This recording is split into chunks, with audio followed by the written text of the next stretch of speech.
I raised her according to the culture and the times of my teenage years.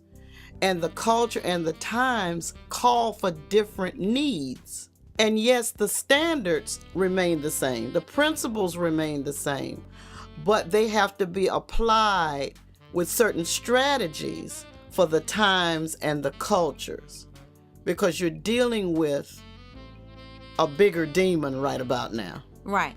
And I want to say something right there. I believe because it wasn't strategized for the time I was living in, I felt like holiness and the way it was being presented to me at the time, I felt like living that way was for you and older people. I didn't feel like that it was for me. I felt like I was young. I'll get to that later. You know, living holy is something totally above my head right now. That's not important right now. What's important is what I'm dealing with, what I'm going through on an everyday basis. And it seems like at that time, I didn't have anyone. I didn't have anyone that was able to speak to me, that understood what I was going through, that was speaking to the young people about the different things they were going through. I think it was more of just trying to drill in us not to have sex, just to make sure that we're not giving up the cookies. But it was more than that. It was more than just not having sex. I think that if there was someone really speaking to the emotional aspect that I was going through, someone just to listen, someone to help me to be able to impart different strategies where I could still uphold the values that I was taught and deal with the different temptations that I was being presented with. Right. So being that there was no one that could speak into me, that understood the culture, that understood the times, then the devil started speaking to me. Right. And he started planting seeds of lies, starting with the fact that you're not pretty, starting with the fact that living saved is not for you right now. And I think on my end, by me prioritizing my life with church being number one, and come on, Joya, let's go to church. Come on, Joya. Come on, Joya. And just the strict moving in one direction, and me not looking at you, not looking at what you were going through, not catching that my baby's going through some changes here. I need to stop everything that I'm doing and minister to her, not spiritually, but emotionally. Right. And speaking to you and validating your femininity and validating you as an individual. I think that one of the things that I did was I expected you to be a carbon copy of me. Right. I expected and so do I think a lot of parents. I expected you to, because you went to church with me and because you went everywhere with me, and I was a musician, so you would roll with me and you enjoyed yourself. But I don't think I expected you to validate what I was doing. Right. But I didn't validate your individuality. Right. Because you were young. And I think that's where we make our mistake. Mm-hmm. Because validating a person's worth starts when they're a baby. Right. And then it starts, as they start moving up, it starts getting greater. Right. And you start to validate even more, especially in those preteen years. And I really don't think that ministries are equipping parents in this area. I don't think that even youth ministries, I'm not saying all, but I there's a need. Mm-hmm. There's a dire need for ministries to equip in this area as well, because it's like now ministries are backpedaling, trying to, we have a dying generation. This generation is dying. This generation is going to hell. But it starts with equipping parents on how to minister to a child in the culture that we're living in now.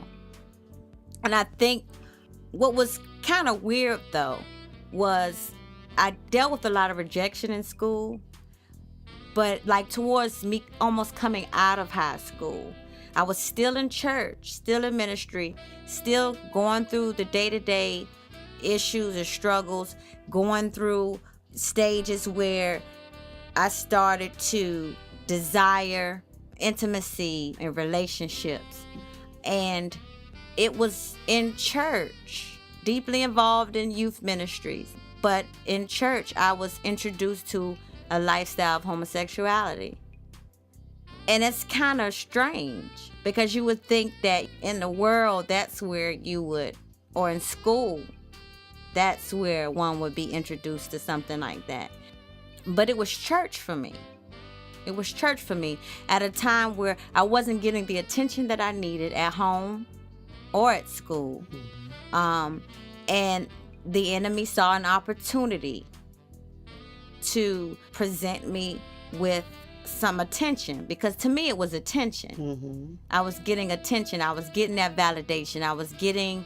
It was like almost like an emotional high that I was on. And you never taught me to be in ministry and do my thing too. You taught me that, either you're going to be in the world, be in the world. You're going to be in the church, be in the church. During that time. And so I was really, at that point, because I was getting the attention that I was looking for, I really felt like that this lifestyle was for me, because I felt like I finally found somewhere that I fit. I felt like I finally found my identity. I felt like this is who I was. And at the time, during the transition, when I would look in the mirror, the enemy started to make me feel like I'm supposed to be a boy. This is who I am. I'm not pretty as a girl, so I'm supposed to be a boy. And I believed them. I believed it. Right. I believed it. And also the relationship that I was in, the young lady made me feel like that's what she liked. So at that point, whatever it was that she liked, that's what I wanted to be. Okay. That's what I wanted to do, because I felt like I finally had someone that really was paying attention to me, that loved me. And at that time, I was happy in that lifestyle. I want to say here that a lot of the verbiage, or a lot of the dialogue that you're talking to me about now, the church doesn't even want to hear that. They don't even want to hear you say that you felt like she loved me. They can't bring their holy ears to hear that enough to say, okay, this is what it is. And this is what our young people are going through. Right. This is it's tripled since. Right. This is the norm for elementary school, middle school, right, high school, right, going right on up. This is the norm. This is a normal situation in high school that our children, even if they don't embrace it, they are exposed to. Right. And so if we don't say, if we let the devil do all the talking, right, then you have this kind of situation. And see, he's accomplishing this because he's getting into the minds of our children. Because for whatever reason, the church and the ministry has not mastered a way of presenting Christ in such a way where it captivates the minds of young people.